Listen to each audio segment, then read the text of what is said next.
Bien, entonces vamos a iniciar con barroco, pero antes quería hacer enfatizar un poco en lo que es el análisis de obra, que creo que es básico, y quizás si hubiéramos estado en clase, el hacer el análisis en forma conjunta nos hubiera permitido tener más herramientas y que ustedes ya se las apropiaran. Pido disculpas a quienes vienen desde el FOBA conmigo, que hemos trabajado mucho este tema en Introducción al Análisis, que es poner en acción todo lo que ustedes saben del lenguaje visual. En este caso vamos a tomar una obra de Caravaggio, pertenece al barroco ya, pero vamos a pensar, ¿cómo empiezo a hacer un análisis de obra? Comienzo con el catálogo razonado. Cuando hablo de catálogo razonado, hablo, si ustedes quieren pensar, en esa fichita que se pone, que en el mundo museológico se le llama la nomencladora a la obra, ¿no? Que si ustedes compran un catálogo de un museo, vienen esos datos. Ingresan a un museo, les pido que en ese sentido es interesante, ingresar a los museos, van a ver estos datos, que son los datos mínimos para empezar a hablar de una obra. Primero, bueno, el título de la obra, en este caso es La Crucifixión de San Pedro. ¿Quién la hizo? Caravaggio, autor de la obra. ¿Cuándo se hizo la obra? Me marca el contexto. Las medidas de la obra, la ubicación de la obra. Y es interesante, yo ahí les puse una imagen que solemos no ponerla cuando analizamos las obras, pero es interesante ver dónde se ubican, ¿no? Algunas obras eran compradas, en el caso, bueno, ahí tenemos técnica y soporte, o sea, ¿qué técnica? ¿Qué se utilizó? Temple, se utilizó pintura al fresco, se utilizó óleo. Más adelante ustedes verán, son distintas técnicas, que eso lo hemos visto al principio del año y les pido que vuelvan y lo tengan bien en cuenta, las distintas técnicas que vamos a manejar en estos periodos históricos. Cambian los periodos, aparecen otras técnicas, las acuarelas, el acrílico, eso lo verán en Historia 3. Pero nosotros en este periodo en especial vamos a ver el surgimiento y el desarrollo del óleo, ¿no? Y todo lo que permite el óleo como técnica, desde poder brindar más volumen hasta el tiempo de secado, que es mayor, que es lo que ustedes deben haber vivenciado en pintura, y eso también permite empezar a arrastrar y jugar con veladuras, que era lo que veíamos en el Renacimiento flamenco, por ejemplo, y que lo vamos a continuar viendo. Por el otro lado, el soporte, o sea, ¿sobre qué construyo esa técnica? Y ustedes me dicen, bueno, obviamente que el fresco sobre pared, sobre el muro. ¿Y eso qué me habla? De que no lo voy a poder trasladar. Entonces voy a ver la obra hoy en el mismo lugar en donde la había visto con anterioridad. El otro eje, el tema de si es un óleo sobre lienzo. La calidad del lienzo también me habla del nivel de conservación de la obra, pero también me permite que yo la vaya trasladando a la obra. Si bien estas obras de gran formato se fueron encargadas y se colocaron en donde están actualmente, que es en este caso en una capilla que se encuentra en la iglesia de Santa María del Popolo en Roma, ¿no? Hay otras obras que veíamos cuando hablábamos del Greco, por ejemplo, que eran encargadas y compradas para estar en un palacio, u obras que la encarga un rey o un aristócrata que después a su vez la vende a otro. Las obras del Greco, cómo llegaron, las obras del Bosco que veíamos también anteriormente, cómo llegaron al al Museo del Prado, ¿no? Porque fueron compradas, porque fueron adquiridas y porque fueron también parte de eso. Otro eje es el de género y estilo, que también les dejé un pequeño video, y eso, ¿qué género corresponde? nosotros dijimos que ahora va a aparecer un nuevo género, y ya se los estoy anticipando en el barroco, que es el género de la naturaleza muerta. Y otro género que se va también a empezar a trabajar es el del paisaje. Pero hasta acá veníamos con géneros que eran mitológicos, retrato, religioso, ¿no? Veníamos, en este caso es género religioso. Estilo, el estilo sí o sí va a ser, no existe el estilo figurativo, estilo tiene que ver con estas convenciones que hemos hecho a lo largo de la historia del arte, y puede ser renacimiento, barroco, manierismo, ¿no? Románico, gótico, si nos vamos más atrás. ¿Está claro? Catálogo razonable. Seguimos. Bien, entonces comenzamos con el análisis formal. No es que me volví loca, pero para ver el primer eje que pensamos y que empezamos a organizar y a pensar para ver, porque si uno podría pensar en las características formales y sabiendo qué características formales predominan en cada uno de los periodos, no tiene que estudiar nada de memoria, sino saber leer, que es lo que yo siempre sostengo. Por eso es tan importante que ustedes puedan leer las imágenes. ¿Qué es la estructura compositiva? ¿No? Es decir, nosotros tenemos un campo visual, sobre el cual se van a desarrollar distintas fuerzas del cuadro, ¿no?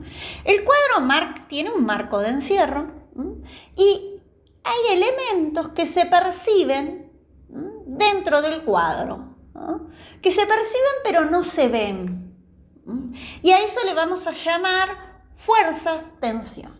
¿Qué es lo primero que hago cuando me encuentro con una obra para pensar en esta estructura compositiva? El mapa estructural de la imagen.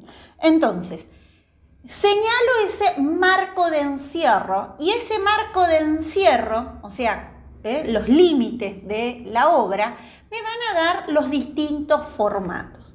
La elección del formato tiene que ver con una decisión también. No es lo mismo un rectángulo apaisado que un rectángulo en forma vertical. No es lo mismo un tondo, veíamos el tondo Doni de Miguel Ángel, que un óvalo, en el caso de la complejidad y la ausencia y la inestabilidad que genera el óvalo, ¿no? O no es lo mismo elegir un formato triangular o armar como veíamos en el caso del Bosco, que la pintura se construyera como una caja, ¿no? como una especie de lectura de libro que se abre y se cierra, que era muy común en los trípticos, ¿no? Entonces eso permitía que tuvieran lecturas, una lectura cerrada y una lectura abierta. Entonces no todos podían acceder a la lectura cuando se hace esa lectura abierta, a diferencia de cuando se hace la lectura cerrada. ¿Cuándo se abre ese tríptico? ¿No? ¿Y por qué? Y ahí ya aparece una idea de relato en el tríptico, porque hay tres momentos en el díptico, en el caso de ser dos cuadros separados. Esas son también decisiones de los artistas. Bien, una vez que yo ya sé el formato, ese marco de encierro, lo primero que hago es marcar las medias, las verticales, las diagonales, verticales y horizontales, y las diagonales. Eso es casi como algo que hago cuasi instintivamente, ¿no? Es decir, si lo más importante, y acá tenemos dos imágenes, fíjense, ¿qué pasa en la imagen de Leonardo? Lo más importante, si uno tuviera que decir, fíjense, sucede en el centro. Es decir, ahí está Santa Ana, la Virgen y el Niño, que si yo los leo, se ubican en el margen superior, más bien, y en el centro. Si yo trabajo el centro, doy más estabilidad. Lo que está cerca del centro se capta, queda a ser cooptado por ese centro. Da una sensación de mayor, de algo más estático. Y se definen los distintos cuadrantes. O sea, se suele soportar más peso compositivo y comienza la lectura, generalmente desde el centro. Pero ¿qué hizo Leonardo para darle más movimiento? Construye esta estructura compositiva triangular. Entonces, la composición, hasta acá teníamos el mapa estructural, que es parte de esta estructura compositiva. Ya había hecho el marco de encierro y el mapa estructural. Una vez que tengo marcado ese mapa estructural, empiezo a jugar con la imagen, empiezo a ver. Y a veces no todo pasa en el centro, ¿no? Si bien uno tiende, ¿no? Entonces empiezo a buscar. Fíjense, dos sensaciones distintas. ¿Cómo se generan esas sensaciones? Eso es lo que nos queremos preguntar, ¿no? Y entonces, ¿qué pasa más importante? Bien, podríamos generar entre la mirada, las tres miradas, marcan una línea que uno la podría, en el caso de la pintura de Leonardo, armaría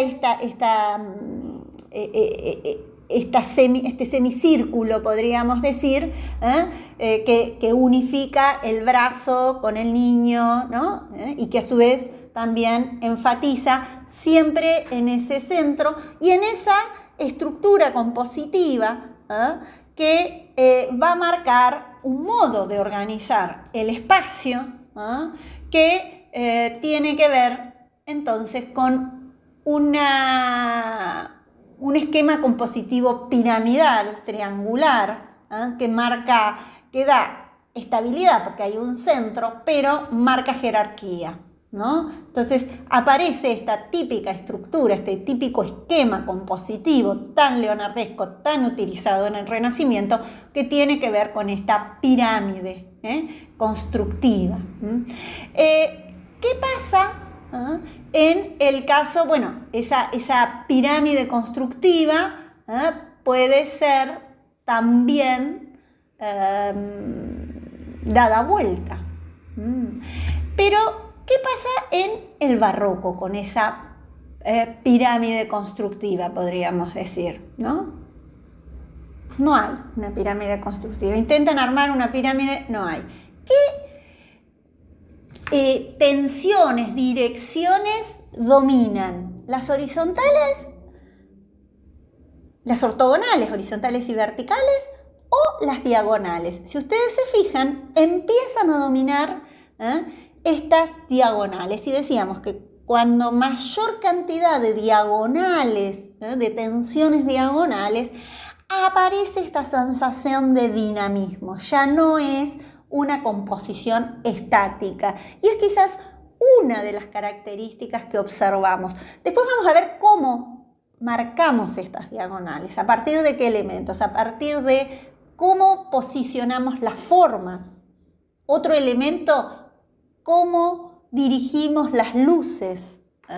Otro elemento, cómo marcamos el claroscuro, y en ese sentido, ¿no? Es decir, fíjense, ¿cómo ubico las formas?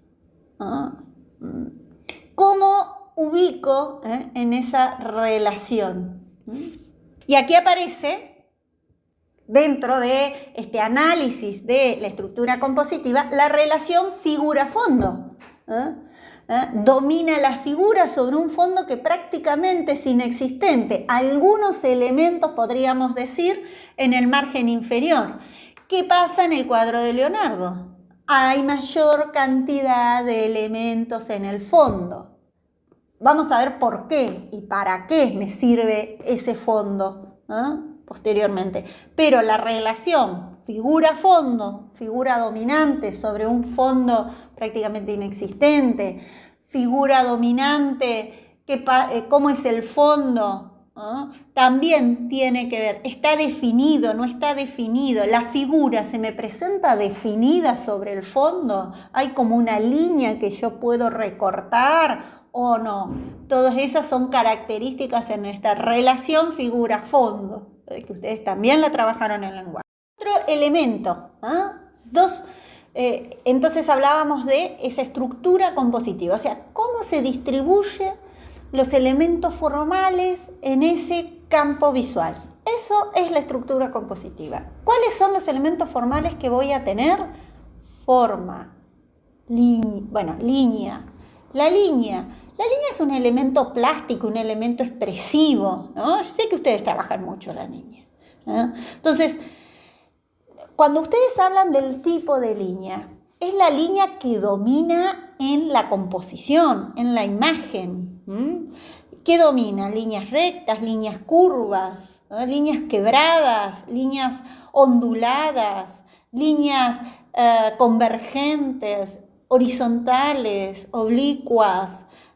Según el trazo, la línea puede ser continua, discontinua, gruesa, fina, estar subordinada a la forma, o la forma estar subordinada a la línea. Y después inmediatamente tengo que hablar de forma. Es decir, ¿qué apariencia dan estas formas? Más allá de si son formas que remiten, que referencian a figuras humanas. Formas, lo veo solo como formas. Están las formas abiertas, están las formas cerradas, y si la forma está subordinada a la línea concluye esa forma y me genera una forma cerrada. Las formas abiertas, las formas tienden a ser volumétricas, me dan sensación de volumen o dominan formas planas. Y ahí me lleva a hablar de color, porque si yo uso formas planas es porque el color lo uso totalmente saturado. ¿Y qué me pasa con la luz? No aparece la luz como un elemento para darme sensaciones de luces y sombras. Entonces voy a tener formas planas, formas geométricas, formas no geométricas, bueno, todo lo que ustedes saben de forma. Pero siguiendo con lo que hablábamos de cómo se organizan, cómo se van las tensiones. Fíjense, dos modos de organizar los elementos plásticos en el espacio, dos estructuras compositivas distintas. Y en una pertenece al manierismo y la otra pertenece al barroco. ¿Qué ven? Más allá de qué ven. Fíjense que en ambas aparece un modo de entender el espacio. En ninguna de las dos el fondo es un elemento plástico a trabajarse. Domina la figura por sobre el fondo. ¿Pero por qué? Porque en uno hay una gran cantidad de figuras, esta sensación en el caso del manierismo de que los cuadros están como llenos, como que parece como que no entran todas las figuras en ese cuadro, ¿no? ¿Y qué estructura, esto que hablábamos de, si bien hablábamos de, ¿se acuerdan la pirámide en las composiciones que veíamos típicas de Leonardo?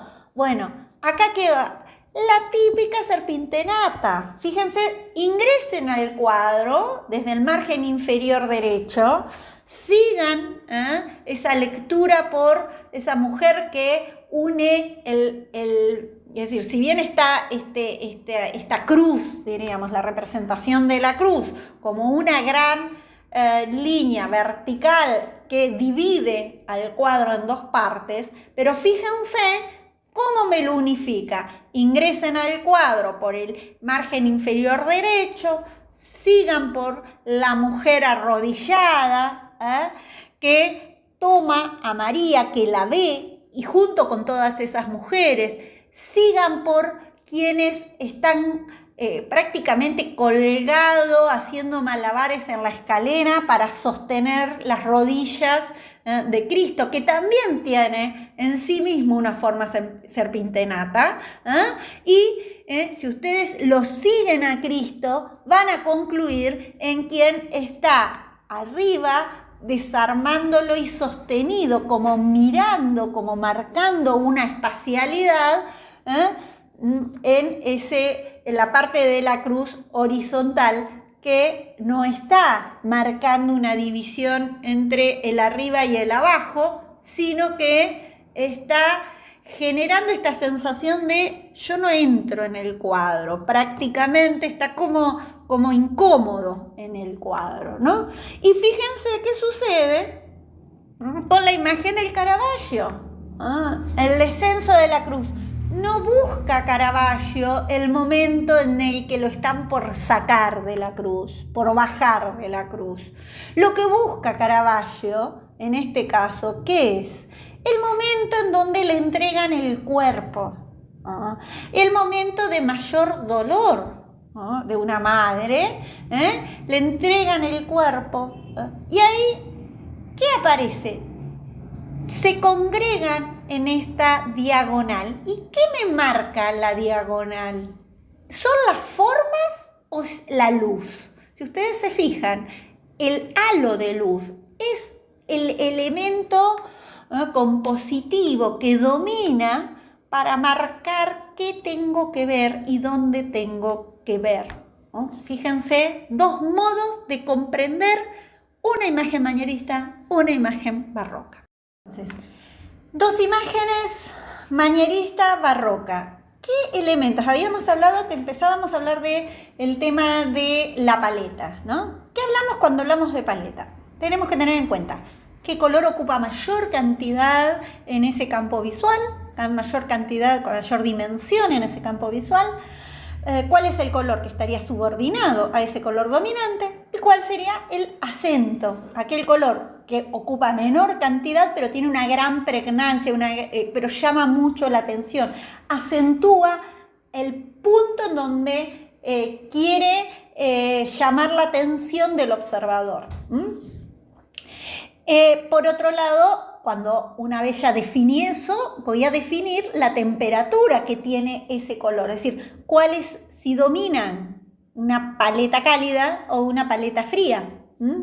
Y fíjense la diferencia acá, ¿no? En el cuadro de Vitti hay una frialdad, que tenía que ver con esta tradición que veníamos hablando con respecto al manierismo, a ese intelectualismo, ¿no? Si yo no hubiera analizado el manierismo, y como hubo una época en donde no se tenía en cuenta el manierismo, hubiera planteado que Vitti era un pintor menor, un pintor que no lograba, que no sabía, entre muchas comillas, pintar a la manera renacentista, ¿no?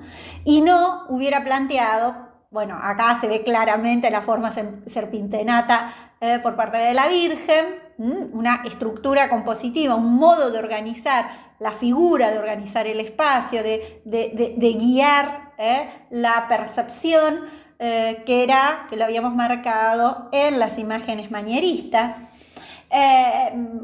Otra característica que habíamos observado en el manierismo, una paleta fría, porque marca un distanciamiento por parte entre la imagen y el espectador, le da un mayor nivel de intelectualismo, de intelectualización a esa imagen, decíamos. Fíjense qué sucede con la paleta que va a utilizar Caravaggio. Perdón. Aquí dominan una paleta cálida e incluso no hay grandes contrastes, es decir, se utilizan un color local, un color que no es arbitrario, pero también lo que se utiliza es una cercanía en ese círculo cromático, ¿no? Podríamos decir, fíjense que vamos de los marrones al rojo, ¿no? Incluso el blanco no está puro, ¿no? Es un blanco sucio, un blanco que se vuelve cálido, ¿no? Por momentos, ¿no? Que, bueno, aquí empieza a jugar con los colores que van variando su nivel de intensidad, su nivel de saturación. Todos los colores están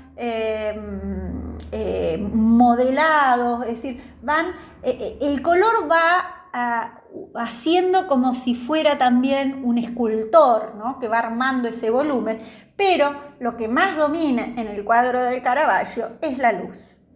Frente a esa luz homogénea, general del cuadro de Vitti, que veíamos en los cuadros manieristas, para no jugar tanto con grandes contrastes, porque volvemos y recuperamos algo que llamábamos que era aquella tabla de valores, aquella escala que van haciendo del blanco al negro, y van ubicando esa clave tonal, ¿no? Es decir, ¿qué nivel de claridad o de oscuridad voy a observar en esa imagen? Y en función de estos niveles de claridad o de oscuridad, voy a también pensar en si hay un gran contraste en la composición o no, ¿no? En ese caso, van a marcar también una característica, donde hay un mayor contraste de luces y sombras, en la de Vitti o en la de Caravaggio, ¿no? Uno se tiene que preguntar allí, ¿no? ¿Qué sucede? ¿Es una luz dirigida o una luz focalizada? Una pregunta que me voy a hacer cuando analizo la luz. ¿Es una luz cálida o una luz fría? La luz tiene temperatura también, ¿no? Y cuando analizo la clave tonal, voy a analizar si es una clave tonal alta, media o baja, de acuerdo al nivel en esa escala que ustedes han hecho, y si hay mayor o menor contraste, ¿no?